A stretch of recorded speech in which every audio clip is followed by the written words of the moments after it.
Dinulas ni Mr. 3 si Broggy para madapa sa lupa, at dali-dali nitong binalutan ng wax ang matabang giant. Hindi makagalaw si Broggy dahil napakatibay ng wax. Hindi makagalaw si Luffy kaya sinamantala ito ni Mr. 4. Kahit nadehado ang ating bida, nakuha pa din nitong magbanta kay Boy Kulot. Dinuraan ni Luffy si Boy Kulot kaya sinipa siya nito at sumabog ang panga. Inulit-ulit ni Boy Kulot ang libreng sipa, hindi mabilang kung gaanong karaming pagsabog ang natamo ni Luffy. Tumigil si Boy Kulot sa pagsasamantala sa kalagayan ni Luffy at kanya itong nilay. Sunod ay kinalagkad nito si Bibi, papunta sa kanilang hideout. Sabi ni Ikatlo na balak niyang kunin ang napakalaking bounty ni Dory at Broggy na 200 million. Dumating naman si Bibi at ang mga hambog at narinig ang kayabangan ni Ikatlo. Galit na sinabi ni Bibi ang ginawang pangingialam ni Ikatlo sa laban ng mga giants. Naisip ni Broggy ang sinasabi ni Bibi tungkol sa alak na binigay niya kay Dory. Dahil sa kadaldalan ni Bibi na inis si Ikatlo at nilagyan ng wax ang paa ni Bibi. Pinag-utos ni Ikatlo kay Boy Kulot na kunin ang iba niyang koleksyon. Nag-concentrate ng chakra si Ikatlo at saka nilabas niya ang kanyang forbidden technique. Naghuhulma ito ng isang istruktura gamit ang kanyang wax. Nagbubuo ito ng isang higanting bagay na may mga kandilang nakapalibot. Gumawa si Ikatlo ng isang Halloween birthday cake para sa kanyang kaarawan. Dumating si Boy Kulot, dala-dala si Zoro at si Nami at tunulak sa lupa. Mahilig talagang mambuli si Boy Kulot pag walang laban ng kalaban. Pinag-utos ni Mr. 3 na ayusin na ang candle setup. Nakita ni Nami si Bibi at tinanong kung nasaan si Luffy. Nagyabang ang hambog at sinabing nilampaso na niya si Astro Boy. Nag-umpisa ng umikot ang masterpiece ni Ikatlo at kanya itong pinagyabang. Pinakita na katayo ang mga bida sa gilid ng cave na parang mga dekorasyon. Tinitignan ni Zoro kung magagawa ba niyang hiwain ang wax pero matigas ito. Sinabi ni Ikatlo na ang mga wax flakes na nahuhulog pababa ay babalutin sila para tuluyang maging wax figures.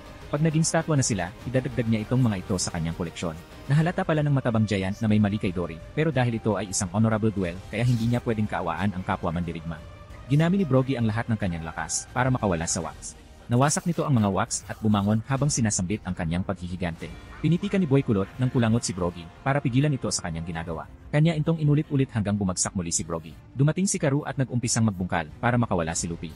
Nagdesisyon siya na pag nakawala sila sa kanilang sitwasyon, gugulpihin nila ang mga hambog. Sinubukan ulit bumangon ni Broggy pero muling binihag ni Ikatlo ang braso at mga paa ni Broggy. Sabi ni Ikatlo, hindi ka na makakagalaw at nawalan ng malay si Broggy. Tumitigas na ang katawan ng ating mga bida habang si Zoro ay kalmadong nagmamasid lang. Inaya ni Zoro ang giant na pabagsakin nila ang mga hambog at kanyang binunot ang kanyang espada. Nagtataka sila sa plano ni Zoro dahil desidido na itong putulin ang kanyang mga paa para makalaban sa mga hambog. Nabuhain ang loob si Broggy dahil kay Zoro at sinabing tara at turuan natin sila ng gintong aral. Kinakabahan ang mga hambog sa pinapakitang tapang ni Zoro ni hindi man lang nakakaramdam ng takot. Naghahanda na si Broggy at Zoro sa kanilang plano nang dumating sila Luffy na mabilis na tumakbo. Galit na galit ang mga tukmol at lumampas pa dahil sa bilis ng kanilang takbo. Sa wakas dumating din ang ating idiot na bida at nabuhayan ng loob sila Nami. Habang nagyayabang si Ikatlo, nagulat si Luffy sa hairdo ni Mr. 3. Inutos ni Nami na wasakin ang pilar dahil nag-umpisa na silang maging wax figure. Napag-usapan ni Usopp at Luffy na wasakin ang giant cake para maligtas ang Straw Hat. Pumosisyon na si Zoro para sa paghahanda sa kanyang estatwa na kinairitan ni Nami. Tinwesyon ni Nami ang paghiwa ni Zoro sa kanyang paa. Paliwanag ni Zoro na handa na niyang putulin ang kanyang mga paa para makalaban. Nag-volunteer ang dalawang hambog na lampasuhin si Luffy. Hindi naman pumayag si Ikatlo dahil wala na siyang tiwala sa dalawang hambog. Nag-umpisa ng pumorma si Ikatlo, pinag-utos niya na sila na ang bahala kila Usopp. Nagyabang naman na si Usopp at naghamon habang nakasakay kay Karu. Nang aatake si Ikatlo, tumakbo pa atras sila Usopp at nagtago sa likod ni Luffy. Umatake si Ikatlo ng kanyang wax at nahuli si Luffy. Nadismaya ang Straw Hat dahil bombings ito at tinawag na moron. Nakaisip naman ng ideya si Luffy gamit ang wax na nasa paa. Umatake si Ikatlo sa pangalawang beses pero nakailag si Luffy. Humawak si Luffy sa helmet ng Broggy at saka ito nagpaikot-ikot na parang ewan. Ginawa ni Luffy na martilyo ang wax sa kanyang paa at hinampas sa base ng cave. Nabali ito kaya napasigaw ang mga Straw Hat sa takot. Nag-umpisa na silang hindi makagalaw kahit kaunti dahil napalapit sila sa umiikot na ulo. Umatake si Ikatlo papunta kay Luffy pero inatake din ni Usopp si Ikatlo. Nilunok ni Boy Kulot ang bala ni Usopp at sumabog sa kanyang sikmura. Umatake si Luffy ng kanyang gambang bazooka pero mabilis na hinarang ito ni Ikatlo. Tinamaan ng wax ang kamay ng ating bida na kanyang kinatuwa at ginamit itong panuntok.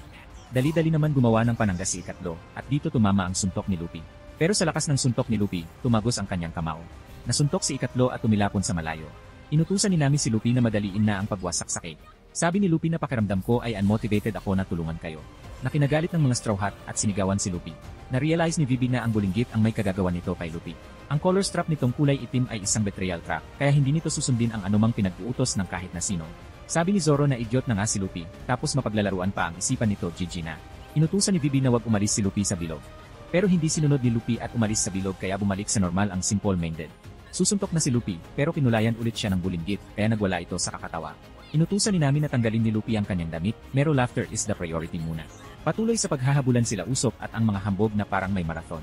Nabangga nila si Luffy at na-erase ang pintura sa kanyang damit at bumalik sa normal. Nag-decide na si Luffy na wasakin ang cake at ginamit ang gamgam bazooka. Pero humadlang ulit ang bulinggit at nagkulay ng pula. Dito naman tumama ang atake ni Luffy na kinagalit nito. Dahil sa galit umatake ulit si Luffy, pero dito pa rin tumama ang kanyang atake. Tinulayan ng ulit ng batang bulinggit ang damit ni Luffy, kaya napatyaan na lang ang dalawa. Patuloy ang habulan ni Usopp at ng mga hambog na parang nag-uunahan sa finish line. Pumitik ng kulangot si Boy Kulot pero hindi tumama kila Karu. Pinamad ng habulin ng mga hambog sila Usopp kaya bumunot na ng baril si Boy Kulot. Balak mag-target shooting ni Boy Kulot gamit ang brand new na baril. Inisip ni Usopp kung paano niya matatanggal ang pintura sa damit ni Luffy. Pagdating ni Usopp nakita nito na estatwa na sila Zoro habang nagtsatsa si Luffy at bulinggit. Nagalit si Usopp pero hindi makontrol ni Luffy ang kanyang katawan. Nakita ni Usopp ang marka sa likod ni Luffy nang biglang dumating ang mga hambog. Tinirador ni Usopp ang damit ni Luffy at ito ay nagliyab. Inakala ni Usopp na wala ng bala si Boy Kulot pero pagbaril ni Boy Kulot sumabog si Usopp. Natusta si Usopp at si Karu, sabi ni Boy Kulot kahit ang hininga niya ay kaya niyang gawing bala. Bumangon na si Luffy at galit na ready ng manakit. Habang busy ang Straw Hat sa laban, si Sanji naman ay nag-aantay sa kanilang barko at nag-aalala. Nag-decide ang pet lover na hanapin ang mga chicks na si Nami at Bibi. Nakita ni Sanji ang werdong hideout na gawa sa wax. Bumangon na si Mr. 3 at sinabing huli ka na at ikaw na ang susunod na mamamatay. Binalot nito ang kanyang katawan ng wax at gumawa ng kanyang ultimate battle armor. Napamangha naman si Luffy kaya nagalit si Usopp at Karu. Pininturahan ni Bulinggit ang armor at umatake na si Luffy. Hindi tumalab ang suntok ni Luffy sa armor kaya nagsimula ng tumakbo si Ikatlot na parang bulldozer. Sinalag ni Ikatlo ang sipa ni Luffy at walang talab sa kanyang armor. Nakaisip ito ng plano para tunawin ang wax at sinabi nito kay Luffy ang kanyang natuklasan. Umatake si Ikatlo para pigilan ang kung anumang plano ni Usopp. Mga atake si Usopp nang inunahan siya ni Boy Kulot at pinasabog. Natusta si Usopp sa lakas ng pagsabog na pinag-alala ni Luffy. Atakihin ni Luffy si Boy Kulot pero nakialam si Ikatlo at nanuntok. Inutusan ni Usopp si Karu na hawakan ang tali nang biglang dumating si Miss Valentine. Pinatakbo ni Usopp si Karu sa paligid ng cake habang hawak ang tali. Patuloy sa ginagawang pagtakbo si Karu nang inupuan ni Miss Valentine si Usopp. Nagpabigat ang heavyweight na babae sa likuran ni Usopp habang nagta-target shooting si Boy Kulot. Suntok ng suntok si Ikatlo sa hangin dahil mahusay umilag ang ating bida. Habang nasa ere hinawakan ni Luffy ang buhok ni Ikatlo at napasigaw ito. Hila-hila ni Luffy sa buhok si Ikatlo habang tumatakbo ng mabilis. Inutusan ni Usopp na sindihan ang tali gamit ang buhok ni Ikatlo dahil binuhusan niya ng mantika ang tali. Hindi mapigilan ni Mr. 3 ang plano ng dalawa kaya nangliyab at sumabog ang kanyang wax cake.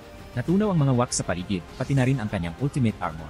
Tumakbo si Ikatlo habang umiiyak dahil sinira ni Luffy ang kanyang masterpiece.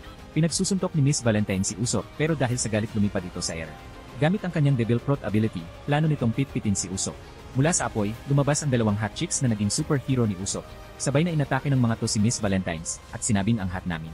Napikon na ang hambog na si Boy Kulot at nanutok ng baril. Tinirador ito ni Usopp pero nilunok na naman ni Boy Kulot ang bala ni Usopp.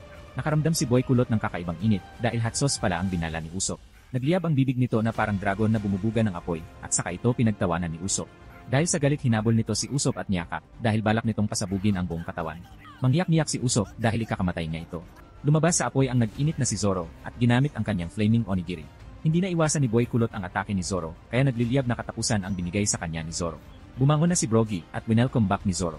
Hinahabol ni Luffy at Karu si Mr. 3 habang galit na galit pa rin si Luffy sa ginawang pangingialam ni Ikatlo sa duelo. Biglang narinig nila Luffy ang tawa ni Ikatlo at natigilan. Nakita nila ang napakaraming replika ni Ikatlo na pinagtakahan ni Luffy. Sabi ni Ikatlo, hanapin mo kung sino ang totoong ako at saka nagpatuloy sa pagyayabang. Ginamit ni Luffy ang kanyang gambang kick at tumama sa isa sa mga replika. Naswetehan ni Luffy na tinamaan niya ang totoong Mr. 3 at na-knockout. Nakita ni Karu ang bulinggit at kanyang hinabol at binuli.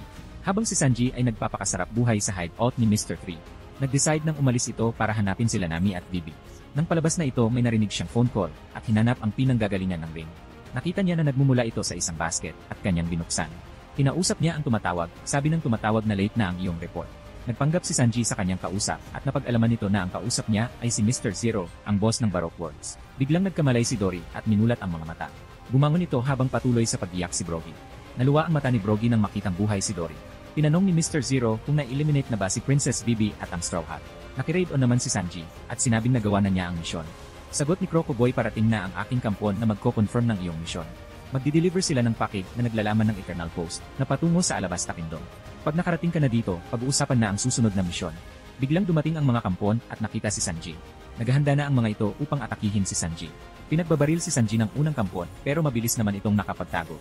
Sumunod naman ang pangalawang kampon at inatake si Sanji ng pangkamot. Binigyan ni Sanji ng isang malupitang sipa ang unggoy na kina-knockout nito. Pinagbabaril ulit si Sanji ng pato at kanyang ginamitan ito ng headlock. Binali nito ang leeg ng pato at bumalik na ulit sa tawag dahil nagagalit na ang kanyang ka-foam pal. Sabi ni Sanji na inatake siya ulit ng ni Strawboy pero tinuluyan na niya ngayon. Nagduda sa kanya si Crocoboy at sinabing nagsinungaling siya sa una niyang report. Nagdahilan na lang si Sanji para kumalma na ang kanyang ka-foam pal. Sagot ni Crocoboy na kunin mo ang Eternal Post at pumunta ka na sa Alabasta.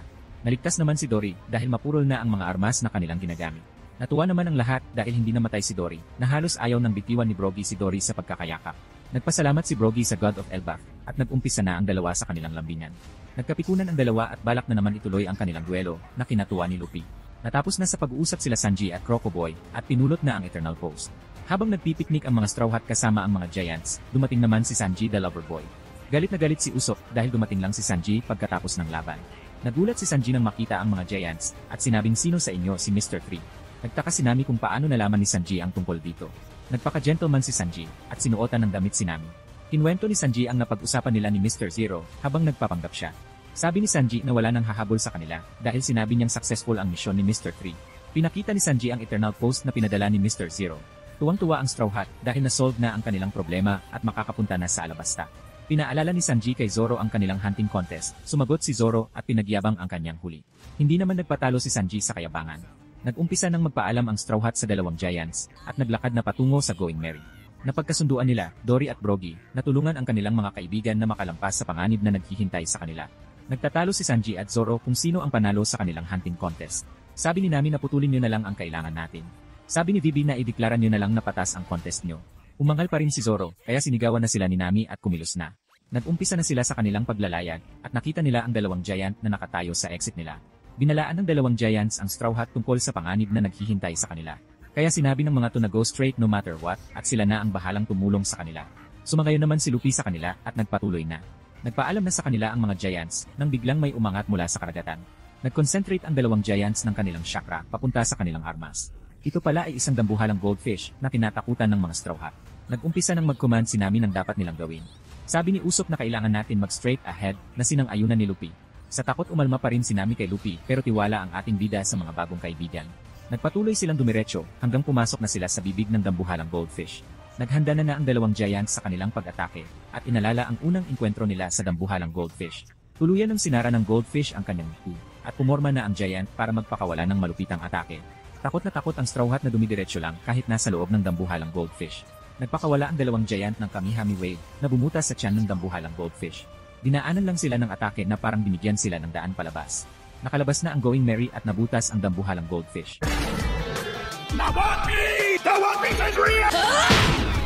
To see more, just press the subscribe button to be notified on YouTube.